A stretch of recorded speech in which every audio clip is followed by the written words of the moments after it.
ಬಂದೆಯ ಗುರುರಾಯ ವಿಶೇಷ ಕಾರ್ಯಕ್ರಮಕ್ಕೆ ಮತ್ತೊಮ್ಮೆ ಸ್ವಾಗತ. ಗುರು ರಾಘವೇಂದ್ರ ವೈಭವ ಧಾರಾವಾಹಿಯ ತಂಡ ನಮ್ಮ ಜೊತೆ ಇದೆ.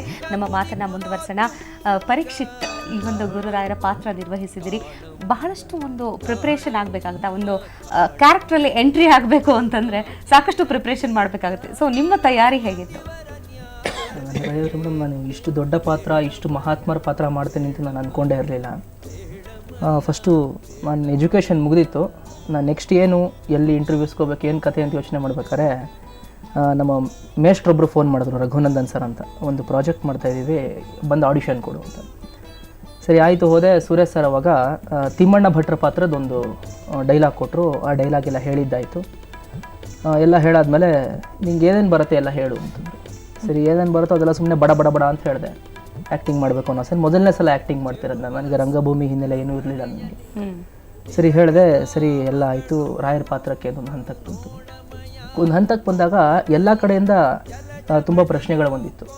ಮೊದಲನೇ ಸಲ ಮಾಡ್ತೀಯಾನ ಹುಡುಗ, ಇಷ್ಟು ದೊಡ್ಡ ಪಾತ್ರ? ಹೀಗಾದಾಗ ಸರಿ, ನಮ್ಮ ನಿರ್ಮಾಪಕರು, ನಮ್ಮ ಅನಿತಮ್ಮ, ನಮ್ಮ ಪಟ್ಟಾಭಿ ಸರ್, ಸುರೇಶ್ ಸರ್ ಎಲ್ಲ ದಿನ ಅರ್ಧ ಗಂಟೆ ಕ್ಲಾಸು. ಹೇಗೆ ಸ್ಲೋ ಸೇಮ್ ಇದೇನೆ. ನಾನು ಫಾಸ್ಟಾಗಿ ಏನೇ ಹೇಳಿದ್ರು ಫಾಸ್ಟಾಗಿ ಫಸ್ಟ್ ಇಯರಲ್ಲಿ ಹೋಗ್ತಾನೆ ಇರಲಿಲ್ಲ. ನಾವು ಟಾಪ್ ಇಯರಲ್ಲಿ 16ನೇ ಶತಮಾನಕ್ಕೆ ಹೋಗಬೇಕಾಗಿತ್ತು. ಸೊ ಅವಾಗ ತುಂಬ ಸ್ಲೋ ಆಗಿ ಮಾಡಬೇಕಾಗಿತ್ತು. ಪ್ರತಿಯೊಂದು ಡೈಲಾಗ್ ಡೆಲಿವರಿ ಇರ್ಬೋದು, ಆ್ಯಕ್ಷನ್ ಇರ್ಬೋದು. ಮತ್ತು ಮಾಡ್ತಾ ಮಾಡ್ತಾ ರಾಯರ ಮೇಲೆ ಇನ್ನೂ ಗೌರವ ಹೆಚ್ಚಾಗ್ತಾ ಹೋಯಿತು. ನಾವು ನಮ್ದೊಂದು ಬೈಕ್ ಆಕ್ಸಿಡೆಂಟ್ ಆದರೆ ಅಥವಾ ನಮ್ಮ ಕಾರ್ ಒಂಚೂರು ಸ್ಕ್ರಾಪ್ ಆದರೆ ನಾವು ಬೇಸರ ಮಾಡ್ಕೋತೀವಿ.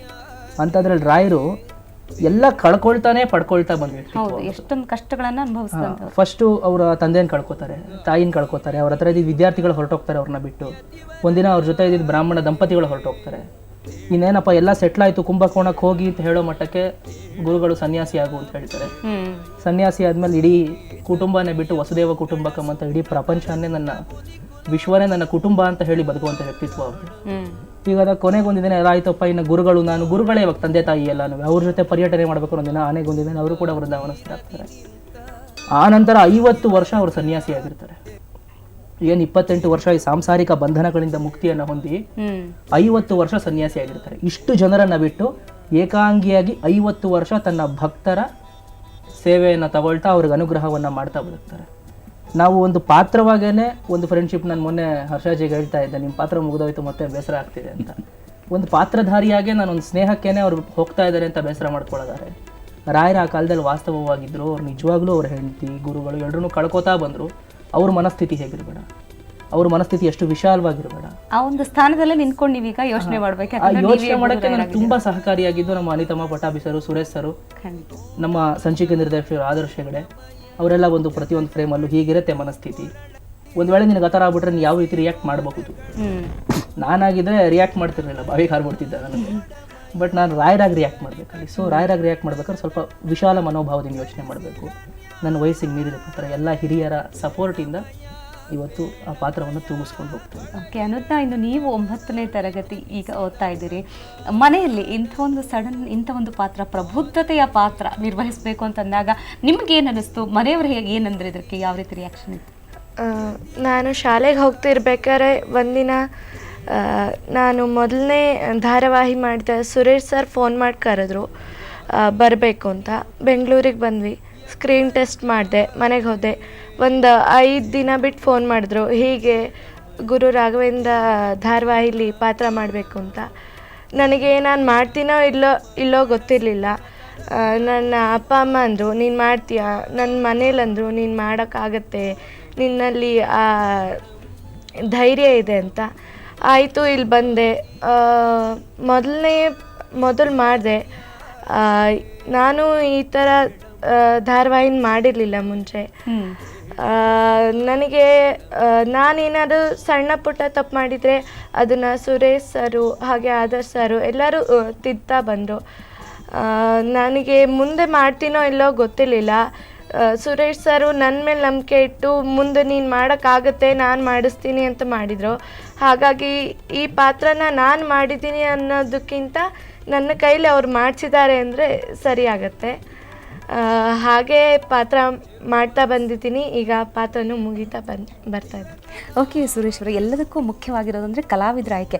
ಯಾವುದೇ ಒಂದು ಧಾರಾವಾಹಿ ಮಾಡಿದಾಗ ಈಸಿಯಾಗಿ ಕಲಾವಿದರನ್ನ ಆಯ್ಕೆ ಮಾಡಿಬಿಡ್ಬೋದು, ಆ ಕಲಾವಿದರಿಗೆ ಆ ಪಾತ್ರದ ಬಗ್ಗೆ ತಿಳಿಸ್ಕೊಟ್ರೆ ಸಾಕು. ಆದರೆ ಜನರಲ್ಲಿ ಒಂದು ಚಿತ್ರಣ ಇರುತ್ತೆ, ಗುರು ರಾಘವೇಂದ್ರ ಸ್ವಾಮಿಗಳಂದರೆ ಹೀಗೆ ಇರಬೇಕು, ಅವರ ಪತ್ನಿ ಅಂದರೆ ಹೀಗೆ ಇರಬೇಕು, ಗುರುಗಳಂದರೆ ಹೀಗೆ ಇರಬೇಕು ಅಂತ. ಅದಕ್ಕೆ ಸುಟೇಬಲ್ ಆಗುವಂಥ ಕಲಾವಿದರ ಆಯ್ಕೆ ಜೊತೆಗೆ ಆ ಒಂದು ಶತಮಾನದ ಅರಮನೆ ಸೆಟ್ಗಳು, ಆ ಇಡೀ ವಾತಾವರಣ ಕಣ್ಮುಂದೆ ಬರಬೇಕು, ಸಾಕಷ್ಟು ಆಳವಾದ ಅಧ್ಯಯನ ಕೂಡ ಮಾಡಬೇಕು. ನೀವು ಎಷ್ಟು ತಯಾರಿ ಮಾಡ್ಕೊಂಡಿದ್ರಿ ಅಂತಿದೆ?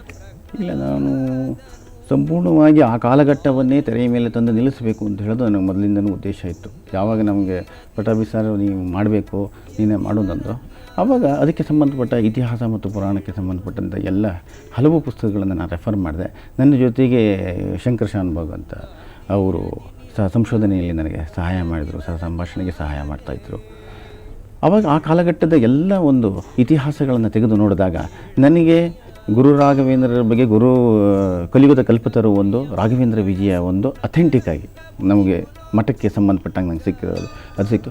ಅದರ ಜೊತೆಗೆ ಇತಿಹಾಸದ ಆ ಕಾಲಘಟ್ಟದಲ್ಲಿ ನಡೆದಿರ್ತಕ್ಕಂಥ ಎಲ್ಲ ಘಟನೆಗಳನ್ನು ಸಹ ಈ ಕಥೆಯೊಂದಿಗೆ ಉಪಕಥೆಯಾಗಿ ತಗೊಂಡು ಅಂದರೆ ಎಲ್ಲೂ ಸಹ ಆ ಕಥೆಯ ಎಳೆ ಎಲ್ಲೂ ಸಿಡಿಲ ಆಗಬಾರ್ದು, ಆ ರೀತಿ ತಗೊಂಡು ಹೋಗೋದಕ್ಕೆ ಅಂದ್ಕೊಂಡೆ. ಮೊಟ್ಟ ಮೊದಲು ನಾನು ಯೋಚನೆ ಮಾಡಿದ್ದೇನು ಅಂತಂದರೆ ಸೆಟ್. ನಾನು ಜನರನ್ನು ವಿಜುವಲ್ಸ್ ತೋರಿಸ್ಬೇಕಾದ್ರೆ ಆ ಕಾಲಘಟ್ಟಕ್ಕೆ ಅವ್ರು ಹೋಗ್ಬಿಡ್ಬೇಕು. ನೋಡ್ತಾ ಇದ್ದಂಗೆ ನಾನು ಇದರಲ್ಲಿಲ್ಲ, ನಾನೆಲ್ಲದು ಬೇರೆ ಕಡೆ ಇದ್ದೀನಿ ಅಂತ ಅನಿಸ್ಬೇಕು ಅವರಿಗೆ. ಎರಡನೇದು, ನಾನು ಪಾತ್ರ ನೋಡ್ತಾ ಇರೋದು ಇವತ್ತಿನ ಪಾತ್ರ ಅಲ್ಲ, 4 ಶತಮಾನಗಳ ಹಿಂದಿನ ಪಾತ್ರ ನೋಡ್ತಾ ಇದ್ದೀನಿ ಅಂತ ಆಡಿಯನ್ಸಿಗೆ ಅನ್ನಿಸ್ಲೇಬೇಕು. ಅದಕ್ಕೆ ತಕ್ಕಂಗೆ ನಾನು ಮೆಂಟಲಿ ಪ್ರಿಪೇರ್ ಆಗಿಬಿಟ್ಟಿದ್ದೆ. ಯಾವುದೇ ವ್ಯಕ್ತಿನ ನೋಡಿದರೂ ಸಹ ಈ ಪಾತ್ರಕ್ಕೆ ಸೂಟ್ ಆಗ್ತಾನೋ ಇಲ್ವೋ ಅಂದ್ಕೊಂಡು 10, 20, 40, 50 ಜನರನ್ನೂ ಸಹ ಒಂದೊಂದು ಪಾತ್ರಕ್ಕೆ ನಾನು ಇದನ್ನು ಸಂದರ್ಶನ ಮಾಡ್ತಿದ್ದೆ, ಮೇಕಪ್ ಟೆಸ್ಟ್ ಸಹ ಮಾಡ್ತೀನಿ. ಈವನ್ ಸರಸ್ವತಿ ಪಾತ್ರಕ್ಕಂತೂ ನಾನೊಂದು 35 ಜನರಿಗೆ ಇಲ್ಲಿದ್ದವ್ರನ್ನೇ ಎಲ್ಲ ಸುತ್ತಮುತ್ತ ಹುಡ್ಕೋಣ ಅಂತ ನೋಡಿದೆ, ಎಲ್ಲೂ ಸಿಕ್ಕಲಿಲ್ಲ. ಕೊನೆಗೆ ಈ ಹುಡುಗಿ ನನ್ನ ಹಿಂದಿನ ಒಂದು ಕನ್ಯಾದಾನ ಅಂತ ಸೀರಿಯಲ್ ಪುಟ್ಟ ಹುಡುಗಿ ಪಾತ್ರ ಮಾಡಿದ್ಲು. ನನಗನ್ನಿಸ್ತು ಅವಳು ಮುಖಚರ್ಯ ಇವಳ ಹತ್ರ ನಾನು ಮಾಡಿಸಿದ್ರೆ ಆ ಮುಗ್ಧತೆ ಮತ್ತು ಆ ರಾಯರ ಪತ್ನಿ ಅನ್ನೋ ಪರೀಕ್ಷಿತಿಗೆ ಕರೆಕ್ಟ್ ಒಳ್ಳೆ ಜೋಡಿ ಆಗುತ್ತೆ, ಇದು ಆ ಕಾಲಘಟ್ಟದ ಒಂದು ಪಾತ್ರ ಆಗುತ್ತೆ ಅಂಥೇಳಿ ಅನ್ನಿಸ್ತು. ಇದನ್ನು ಸೆಲೆಕ್ಟ್ ಮಾಡಿದೆ. ಪರೀಕ್ಷಿತನ್ನು ಅಷ್ಟೇ, ಅವತ್ತು ನಾನೇನೋ ಬರಿತಾ ಇದ್ದೆ, ಅವ್ನು ಹೇಳ್ದಂಗೆ ಬರಿತಾ ಇದ್ದೆ, ತಿಮ್ಮಣ್ಣ ಭಟ್ರದ್ದೇ ನಾನು ಡೈಲಾಗ್ಸ್ ಬರಿತಾ ಇದ್ದೆ. ಅದೇ ಡೈಲಾಗ್ ಅವ್ನಿಗೆ ಹೇಳಕೊಟ್ಟೆ. ನನಗೆ ಅವ್ನು ಒಳಗಡೆ ಎಂಟ್ರಾದ ತಕ್ಷಣವೇ ನನಗೆ ರಾಯರೇ ಇಲ್ಲ, ಇವನ ಹತ್ರ ಮಾಡಿಸ್ಬೇಕು ಅನಿಸ್ದಂಗೆ ಆಯಿತು. ಆನಂತರ ಇವನಿಗಿಂತ ಹಿಂದೆ ಮಾಡಿರೋಂತಹ ಒಂದು ಚಿಕ್ಕ ಪುಟ್ಟ ಹುಡುಗ ಸೌರಭ್ ಕುಲಕರ್ಣಿ, ಆ ಸೌರಭ್ ಕುಲಕರ್ಣಿನೂ ಅಷ್ಟೇ ಅವತ್ತು ರಾಘವೇಂದ್ರ ಸ್ವಾಮಿಗಳಿಗೆ ಇನ್ನೊಂದು ಬರಿತಾ ಇದ್ದೆ. ಅಟದಿ ಕರೆಕ್ಟಾಗಿ ಎಂಟ್ರದ ನೋಡಿದ್ದೆ. ನಾನು ಆ ಕಡೆ ಹೋಗ್ತಾ ಇದ್ದಂಗೆ ಸೆಲೆಕ್ಟ್ ಮಾಡಿ ಇಟ್ಕೊಬಿಟ್ಟೆ ಮನಸ್ಸು ಮೇಲೆ. ಆದರೆ ಆನಂತರನೂ 10-20 ಜನರನ್ನು ಅದ್ರ ಬಗ್ಗೆ ನಾನು ಇಂಟರ್ವ್ಯೂ ಮಾಡಿದ್ದೀನಿ ಬೇರೆಯವ್ರನ್ನ. ಇದಕ್ಕಿಂತ ಉತ್ತಮ ಅಂತ ಸಿಗುತ್ತಾ ಇಲ್ಲ. ರಾಘವೇಂದ್ರ ಸ್ವಾಮಿಗಳು ನನಗೆ ಪಕ್ಕ ಹೇಳ್ಬಿಟ್ರು, ನಿನಗೆ ಏನು ದಡ್ಡ ಇದೆಯಾ, ನೀನು ಯಾಕೆ ಹೇಳಿದಾಗೆ ಪ್ರತಿಯೊಂದು ಹಂತದಲ್ಲೂ ಮಾರ್ಗದರ್ಶನ ಮಾಡ್ತಾ ಬಂದಿದ್ದಾರೆ ಅಂತ ಹೇಳಿದ್ರೆ.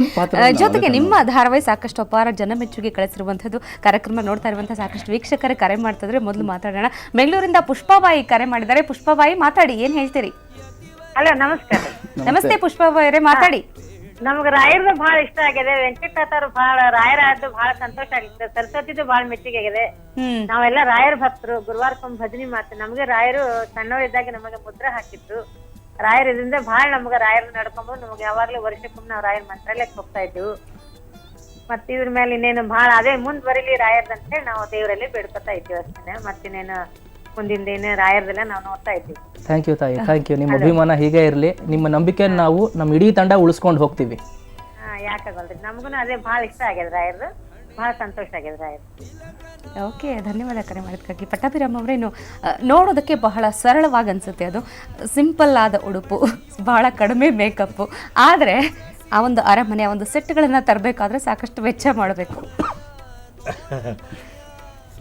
ಎಲ್ಲೋ ರಾಯರು ಒದಗಿಸಿದ್ದಾರೆ. ನಾನು ಜೀವನದಲ್ಲಿ ಯಾವುದನ್ನು ಅಪೇಕ್ಷೆ ಪಟ್ಟವನಲ್ಲ, ಯಾವುದನ್ನು ಅಪೇಕ್ಷೆ ಪಟ್ಟಲ್ಲ. ತಾನಾಗೆ ಬರುತ್ತೆ. ಇಂಥ ತಂದೆ ತಾಯಿಗಳಿಗೆ ಜನ್ಮ ಕೊಡುವಂತೆ ನಾನು ಭಗವಂತನ ಕೇಳಿದವನಲ್ಲ, ಅವನೇ ಜನ್ಮ ಕೊಟ್ಟ. ಆಸ್ತಿವಂತರು ಹಾಗೆ ಇರಲೇಬೇಕು ಅಂತೇನಿಲ್ಲ, ಆಸ್ತಿನೂ ಅವನೇ ಕೊಟ್ಟ, ಎಲ್ಲ ಅವನೇ ಕೊಟ್ಟ. ಆದರೆ ಒಂದೇ ಒಂದು ಅಳುಕಿತ್ತು. ಏನು ಅಂದರೆ ಹಿಂದಿನ ಅನುಭವದಿಂದ ರಂಗಕ್ಕೆ ಬರಬೇಕೋ ಬೇಡೋ, ಇದೊಂದೇ ಒಂದು ಅಳುಕು. ಮಿಕ್ಕಿದ ಎಲ್ಲವೂ ಭಗವಂತ ಕೊಟ್ಟಿದ್ದಾನೆ, ಸಾಕಷ್ಟು ಒದಗಿಸಿದ್ದಾನೆ. ಅದರಿಂದ ನನಗೇನು ಅಷ್ಟು ತೊಂದರೆ ಆಗಲಿಲ್ಲ. ಜೊತೆಗೆ ಅದೇನೋ ರಾಯರ ಪ್ರೇರಣೆನೇನೋ, ನಮ್ಮಲ್ಲೇ 2-3 ಕಲ್ಯಾಣ ಮಂಟಪಗಳು ಅದನ್ನು ಇದು ನಿರ್ಮಾಣ ಮಾಡಿ ಮತ್ತೆ ಕಟ್ಟಬೇಕು ಅಂತಿದ್ವಿ. ಅಷ್ಟರಲ್ಲಿ ಎಲ್ಲವೂ ಖಾಲಿಯಾಗಿತ್ತು. ಎಲ್ಲ ಸಮಯೋಚಿತವಾಗಿ, ಅಂದರೆ ಏನು ಹೇಳ್ತಾರೆ, ಕೋಇನ್ಸಿಡೆನ್ಸ್ ಅಂತಲ್ಲ, ಈ ಯೋಜನೆ ಬರೋದಕ್ಕೂ ನಮಗೂ ಜಾಗ ಸಿಗೋದಕ್ಕೂ ಎಲ್ಲ ಒಂದು ಕಡೆ ಒಂದು ರಾಯರ ಕೃಪೆ ಇಡೀ ಟೀಮ್ ವರ್ಕ್ ನಿಂದ ಇಷ್ಟೊಂದು ಯಶಸ್ವಿಯಾಗಿ ಖಂಡಿತ ಮುಗ್ತಾ ಖಂಡಿತ ಇದೆ ಅಂತ ಇಲ್ಲಂದ್ರೆ ಇಲ್ಲಿವರೆಗೂ ಮುಂದೆ ಬರ್ಲಿಕ್ಕೆ ಸಾಧ್ಯವೇ ಇರ್ತಿರ್ಲಿಲ್ಲ. ಅದು ಅಂದ್ರೆ ಖಂಡಿತ. ಇದು ನಮ್ಮ ಕನ್ನಡ ಟಿವಿ ರಂಗದಲ್ಲಿ ಈ ಥರ ಭರ್ಜರಿ ಯೋಜನೆ ಯಾರೂ ಮಾಡ್ತಾ ಇಲ್ಲ. ಒಂದು ಕಾರಣ ನಾವು ಯಾತಕ್ಕೆ ಇದು ಮಾಡಲೇಬೇಕು, ಯಶಸ್ವಿಗೊಳಿಸಲೇಬೇಕು ಅನ್ನೋದಂದರೆ ಇದು ಎಷ್ಟೋ ಇದೆ ನಮ್ಮಲ್ಲಿ, ನಮ್ಮ ಕರ್ನಾಟಕ ಸಂಸ್ಕೃತಿಯಲ್ಲಿ ನೀವು ತಗೊಂಡ್ರೆ ಬಹಳಷ್ಟಿದೆ. ಯಾರಾದರೂ ಮುಂದೆ ನಿರ್ಮಾಪಕರು ಕೂಡ ಬರ್ತಾರೆ, ಯಶಸ್ವಿ ಆದರೆ ಬಂದೇ ಬರ್ತಾರೆ. ಖಂಡಿತ ಪಟ್ಟಾಭಿರಾಮ್ ಅವರೇ. ಈಗ ಬೆಂಗಳೂರಿಂದ ಪುಷ್ಪಾ ಕರೆ ಮಾಡಿದ್ದಾರೆ. ಪುಷ್ಪಾ ಮಾತಾಡಿ, ಏನು ಹೇಳಕ್ ಇಷ್ಟಪಡ್ತೀರಿ? ನಾನ್ ಪಕ್ಕ ಅಭಿಮಾನಿ ಸರಸ್ವತಿ ಅವ್ರು ನಾನು ಫಸ್ಟ್ ಮಾತಾಡಿಸ್ಬೇಕು ಪ್ಲೀಸ್. ಮಾತಾಡಿ ಇಲ್ಲೇ ಇದ್ದಾರೆ, ಮಾತಾಡಿ. ನಾನ್ ಖಂಡಿತ ನೀವು 9th ಓದ್ತಾ ಇದ್ದೀರಾ ಅಂತ ಎಕ್ಸ್ಪೆಕ್ಟೇ ಮಾಡಿರ್ಲಿಲ್ಲ ಅನುಜ್ಞವ್ರೆ. ತುಂಬಾ ಸಂತೋಷ ಆಯ್ತು. ನಾನ್ ದಿನ ನೋಡ್ತೀನಿ, ನನ್ 3 ತಿಂಗಳು ಪಾಪು ಇದೆ, ಅದಕ್ಕಂತೂ ನಾನ್ ಮುಂದೆನೆ ಕುರ್ಸ್ಕೊಂಡಿದ್ದನ್ನೆಲ್ಲ ಹೇಳ್ತಾ ಇರ್ತೀನಿ, ಮಗ್ನೆ ನೋಡಿ ಇದೆಲ್ಲ ಕಲಿಬೇಕು, ನೀನು ಜ್ಞಾನಿ ಆಗ್ಬೇಕು, ಮುಂದೆ ಚೆನ್ನಾಗ್ ಓದ್ಬೇಕು ಅಂತೆಲ್ಲ ಹೇಳ್ಕೊಡ್ತೀನಿ. ನನ್ಗೆ ತುಂಬಾ ಖುಷಿ ಆಗ್ತಾ ಇದೆ. ತುಂಬಾ ಧನ್ಯವಾದ. ಅಷ್ಟೊಂದು ನಿಮ್ ಪಾತ್ರ ಇಷ್ಟ ಆಗಿದೆ. ಬಹುಶಃ ಬಹಳ ಭಾವುಕರಾಗಿ ಮಾತಾಡ್ತಾ ಇದ್ದಾರೆ. ಮಾತಾಡಿ ಅವ್ರ ನನ್ ಜೊತೆ. ಖಂಡಿತ ಮೇಡಮ್ ಸುಳ್ಳು ಹೇಳ್ತಾ ಇಲ್ಲ. ಪರೀಕ್ಷಿತ್ ಅವ್ರಿಗೂ ಅಷ್ಟೇ, ಅವ್ರ ಮುಖದಲ್ಲಿ ರಾಯರ್ ಕಳೆ ಎದ್ದು ಕಾಣ್ತಾ ಇದೆ.